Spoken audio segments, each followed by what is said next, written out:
एक दिन की बात है, एक छोटे से गांव में हसन नामी लड़का रहता था। हसन बहुत ईमानदार और सच बोलने वाला बच्चा था। सब लोग उसकी तारीफ करते थे, लेकिन कुछ बच्चे उसका मजाक भी उड़ाते थे। एक दिन स्कूल जाते हुए हसन को रास्ते में एक पर्स मिला। पर्स में बहुत सारे पैसे और एक शिनाख्ती कार्ड था। कुछ बच्चे बोले, हसन, इतने सारे पैसे हैं, रख लो, कोई नहीं जानेगा। लेकिन हसन ने इनकार किया। उसने वो पर्स उठाया और माँ के पास दौड़ा और कहा, अम्मी, ये किसी का गिरा हुआ बटवा है, हमें वापस करना चाह।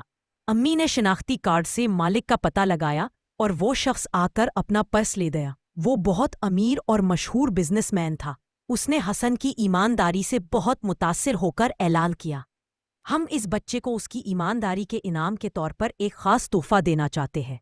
अगले दिन स्कूल में खास तकरीब हुई। ढोल बजे, रंग बरंगे गुब्बारे उड़े और सब बच्चों के सामने हसन को ईमानदारी का सुनहरी तमगा और एक खास गिफ्ट दिया गया, एक खूबसूरत नई साइकिल। सब बच्चे हैरान रह गए। वो बच्चे जो पहले उसका मजाक उड़ाते थे, अब उसके साथ सेल्फी लेने के लिए लाइन बन गए। बच्चों, आज हमने हसन की कहानी से क्या सीखा? बच्चों, हसन ने हमें सिखाया कि ईमानदारी हमेशा फायदा देती है। बच्चों, जब हमें गलत और सही में फर्क करना हो तो हमेशा सच्चाई और इंसाफ का साथ देना चाहिए। वो बच्चे जो दूसरों का माल वापस करते हैं, सच्चे हीरो होते हैं। हमें कभी भी लालच में आकर गलत काम नहीं करना चाहिए, चाहे कोई देखे या ना देखे। तो बच्चों, आप सब वादा करेंगे कि हमेशा ईमानदारी से काम लेंगे?